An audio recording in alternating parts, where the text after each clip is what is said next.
Let's take a view of what we're doing today from about 30,000 feet and take a look at the whole picture and what we're going to be accomplishing. And let's see here. So, the first thing we're going to talk about is what's a webinar. We're going to talk about the what is, why is it a webinar, and we're going to talk about live, evergreen, and selecting webinar platforms. But what is a webinar? We're going to talk about different types of webinars because there are different things that you can do using webinar platforms. You can use them for training, you can use them for meetings, and you can use them for sales. A training webinar, and each one of these types of webinars is very, very separate and very, very different. And they each have their own kind of rules and characteristics, so that each of these has you have success using them different ways. A training webinar is a great thing for a broker or manager to use for in-house group coaching. That's an example of a training webinar. A training webinar like that would also have some really, really good utility for recruiting. So a broker manager who is using webinars in his business to help agents learn things, where agents don't always have to come into the office, where they don't have to have a physical presence, and where he may be able to attract a lot more training, can be done very, very well and used very, very effectively for in-house group coaching. And that type of coaching may be something very, very appealing to somebody who's working in another office. So a training webinar can be a great recruiting tool. Meeting webinars are great. You can have meetings, all kinds of meetings. You can have client meetings on a webinar. You can use GoToWebinar or GoToMeeting to present offers.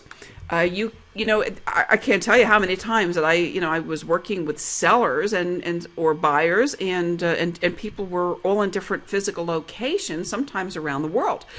But people, travel for business. You have people who are absentee owners. You have buyers who are in escrow, who are under contract, who may be out of town, and you have people who who it would be nice, to be able to sit down with them and show them something. Well, you can do that in a virtual way. You don't have to do it in person. You don't have to do it in the flesh. You can have a meeting with clients, and you can go over a contract. You can put the contract up on your screen, share that with people, and and go over the points and be very, very clear about that. I think that's a much better way than working with email and other ways. I think that's terrific. You can do presentations by webinar. Goodness, years ago I was doing using this to do listing presentations. And when you have out-of-state owners, that's a terrific way to do it. It's much more personal. You have an ability to interact, to talk to people, to hear what their concerns are, to be able to meet their objections and go on. And you can have a conference on a webinar. And with some of these webinar platforms right now, you can have a conference and have everybody's face up on the screen. One of the ways of doing this too is having a webinar using Skype. Skype is for small groups, for meetings and for these small conferences and masterminds even. Skype works very, very well. And Skype is for that type of meeting is very, very inexpensive. So it's great for conferences. And then, of course, we've got the sales webinar. Now, this is the one that we're going to focus on primarily today. We will be talking about the others, but for the purposes of Webinar Fever starting out, and for the core training, we're going to be talking about sales webinars and how to use the sales webinars. Again, we're talking about using webinars to engage with people, to reach out and help alleviate their pain somewhere. What kind of pain are they feeling? In real estate, I think a lot of people right now are feeling pain about financing. They have credit issues. They have problems. Sellers have problems because a lot of sellers are underwater and they owe more on their house than their house is worth. And of course, you have lots of new things that are happening. You have trends. So having an educational type of an outreach program that of course is part of your marketing program is what I refer to as edu marketing. And I've got that in bold on that mind map because I think that is really, really key, and that is really where the focus of my attention is for this program. Product creation is another thing we can do with a sales webinar. Again, you can take the webinar and you can repurpose it after the live event is finished. Now, this is early on a Saturday morning. We're creating this live webinar. At the same time that we're creating the live webinar, I am recording it.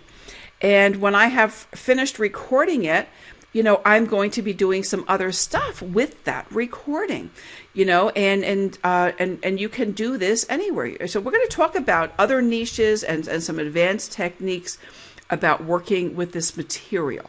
And I'm also going to be talking today about actually converting this to another kind of webinar altogether. The other thing you can do with webinars is also create bonus material for other stuff that you're doing. And one of the things to do as part of a sales webinar is wrap it up in a package, kind of an offering of information in different modalities for people to read. It's a great bribe. It's called an ethical bribe in the internet marketing world. It's called an ethical bribe is when it's an incentive for people to register. And you may say, if you register for my webinar, I'll be happy to share a special report. What you want to be, to pay attention to when you create a special report or offer that is make sure that the subject in the special report is something that corresponds to the subject in the webinar that you are offering. You may want to take some information and create an e-course. And what's an e-course? Well, you know what? It's really simple. An e-course is a series of emails and perhaps a combination of blog posts, if you like, that cover a topic in very, very small bites. So you may want to create an e-course. Again, I keep coming back to HUD Homes because I'm just a HUD Homes I have a HUD Homes passion. But you may want to create an e-course on how to buy a HUD home. What is a HUD home? Who can buy HUD homes? What are the timelines? What do you need to have before you buy that?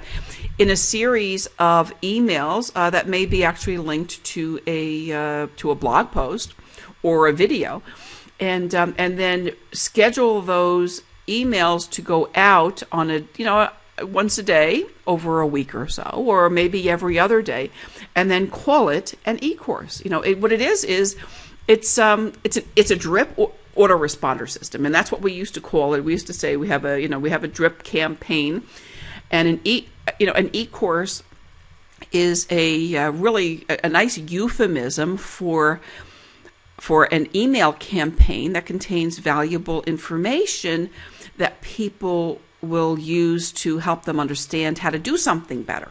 How to maybe how to buy a HUD home, or how to stage their homes, or maybe how to sell their homes on their own. I think that the e-courses and campaigns around FSBOs is really exciting. And if you if you hang with me for a bit, you're going to see some really fun stuff happening around FSBOs, and I'm going to be taking all of this information and doing some really, really fun stuff with FSBOs in the near term here. I love FSBOs. I used to love them as a realtor when I was a realtor, and I still do. You can create a video series. So instead of just having an email that contains the information, you may have an email that has a link to a video that has a small webcast of you, or a small video of you just talking about something for 60 seconds or less or more, but under 2 minutes. But that kind of video series is very popular. You might also offer them a free consultation with you if they attend, and of course a consultation is something that gets you on the phone with them or in person with them, and helps you connect offline in a very, very meaningful way. We're going to be talking about why a webinar is important, and why a webinar is good is because a webinar is something that really, really is makes people think of attending. It's an event, so there's a different thought about that. than there is, when there isn't not an event attached to it. So people, make put something on their calendar. They make an event. They make a commitment to attend. And when people are making that kind of a commitment, they're giving it a lot of attention. We're going to be talking about live webinars. Okay, live webinars happen in real time. You've got, you have video and audio. You can see the screen. You can see a screen, and you can hear somebody speaking.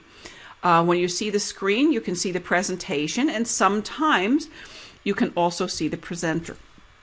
The audio it happens on the telephone or on the computer. If you're listening to this live, I've given you a choice with GoToWebinar of listening to this on the telephone using a telephone number that GoToWebinar provides, or by VoIP on the computer.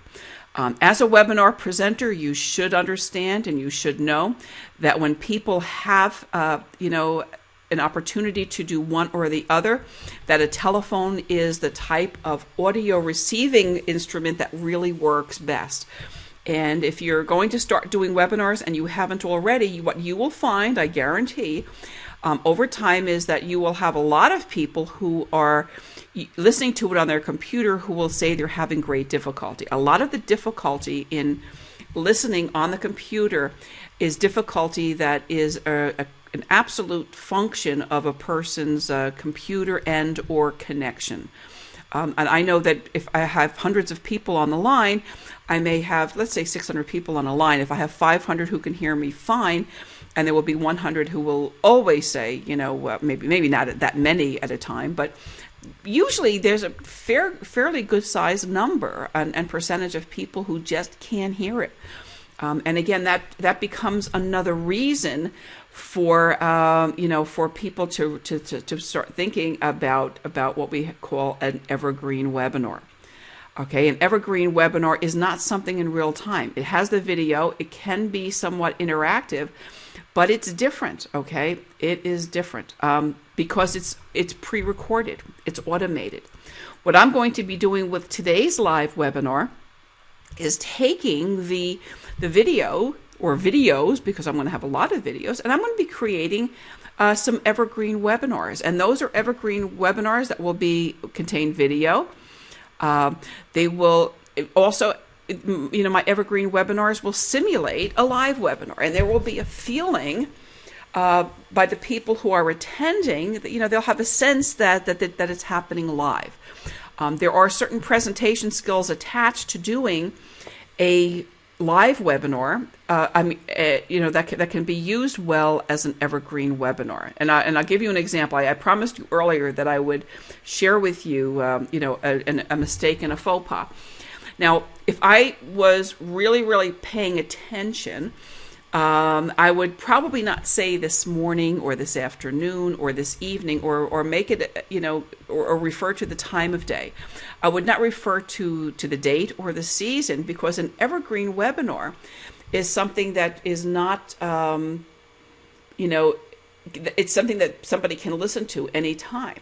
If you're only going to show conduct your webinars in the morning, then it's okay to say this morning. I was on an evergreen webinar recently, and you know what? I thought I was going to a live webinar. It didn't matter. It was a wonderful internet marketer, and it was quite interesting because I signed up for a morning webinar and I was attending in the morning, and he said, "Yeah, tonight, this evening, this is what we've been talking about."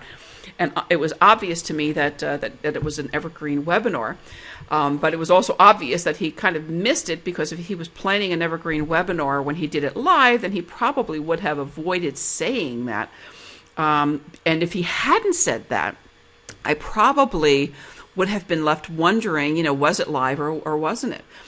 Because evergreen webinars can be also very, very interactive, just like another webinar. You can have a poll. You can have a poll where people can vote, and you can show some results. We're going to talk about that a little bit. There are ways of doing that are cool ways of doing it, and others that are not. I mean, obviously, you don't want to create a poll and create an end result for a poll that is designed to meet your agenda, whether it's a sales agenda or any kind of agenda. Do I build polls into my evergreen webinars? Yes, occasionally I do, but I only do that with information that I have already received on, in other webinars and in other live events, where I get results that are consistently the same. I'll give you an example about that. I work in real estate social media policies and procedures area. I'm a co-author of a manual about that, and I do some training. And my co-author and I have done lots of webinars and lots of training. And when we can ask a question and poll the audience, does your brokerage have a written social media policy and procedure manual? And it's never been higher than 10%. So, it wasn't higher than 10% 2 or 3 years ago, and it still isn't in live types of events. So would I be comfortable in having a poll like that in an evergreen webinar? Yes, in that kind of a case, I would. Again, it's not something that you want to manufacture. You want to use that judiciously. You want to be smart about it. You want to be honest. But I think that's a kind of a neat thing to do. Chat, you can have an interactive chat on an evergreen webinar, and we'll talk about that. I've actually monitored my chat, and I'll show you how, because I'm going to do a whole couple of pieces on evergreen webinar. I have actually had real-time exchanges with people who were sitting on evergreen webinars that I had, and then establish relationships with them.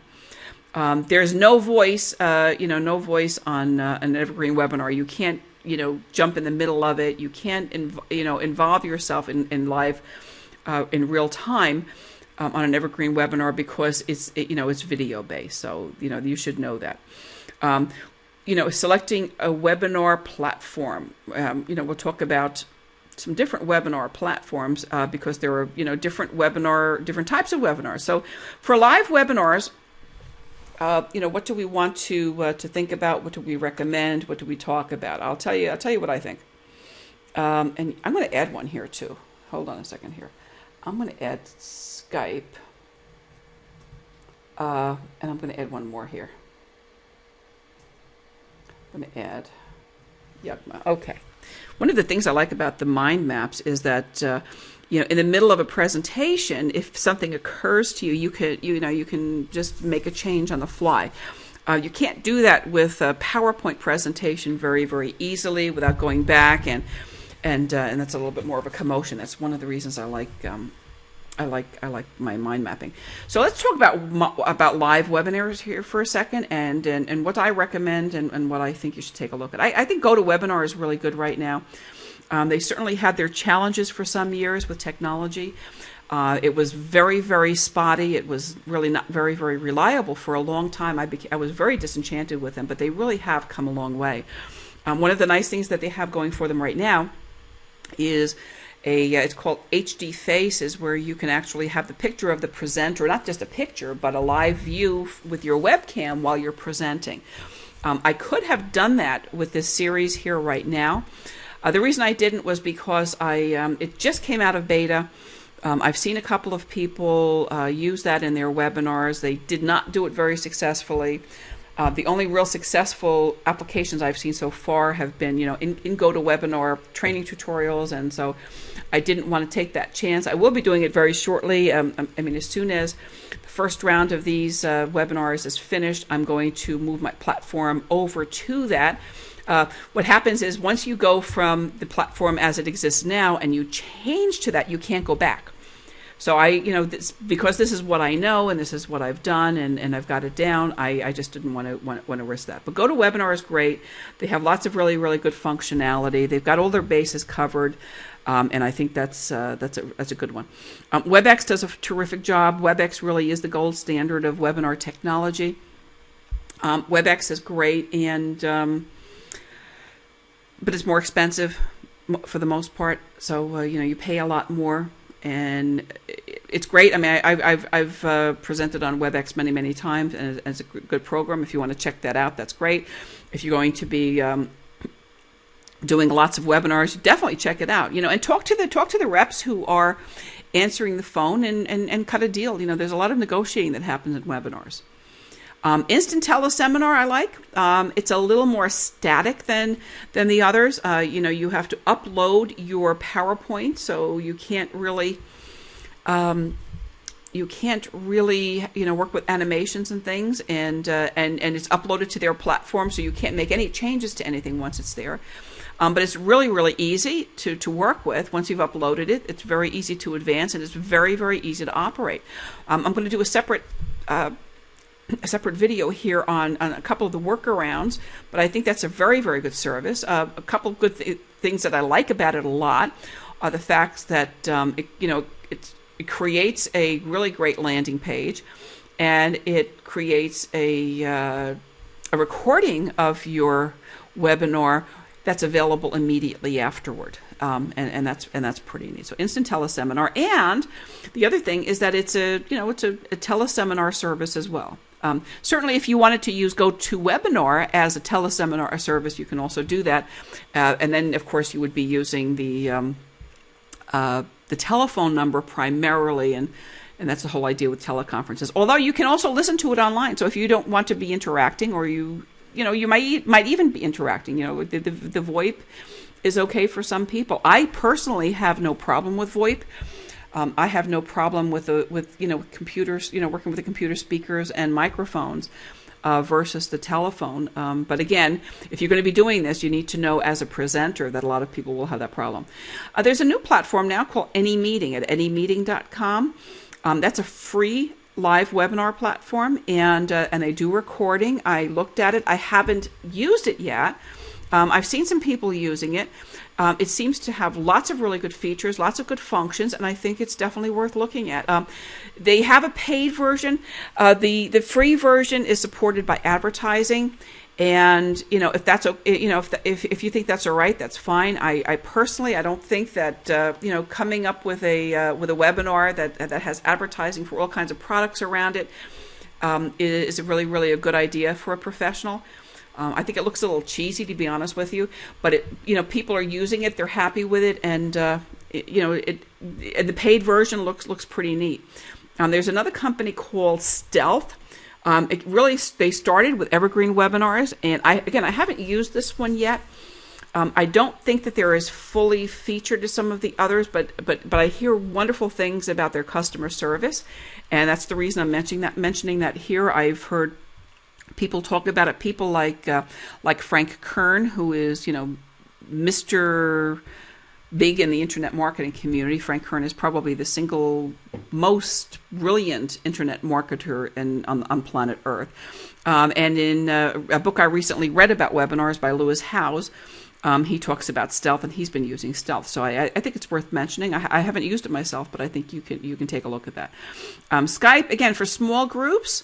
You definitely look at it. Skype is great. It does get squirrely. So, if you schedule a mastermind or you schedule some kind of a meeting webinar and it just doesn't work on Skype, everybody pretty much, goes with the flow because everybody has that experience. So, it's very, very forgiving. It's usually not your fault. It's usually something to do with the connection, and people know that. For that reason, you don't want to do anything too critical on Skype where you don't have a backup plan.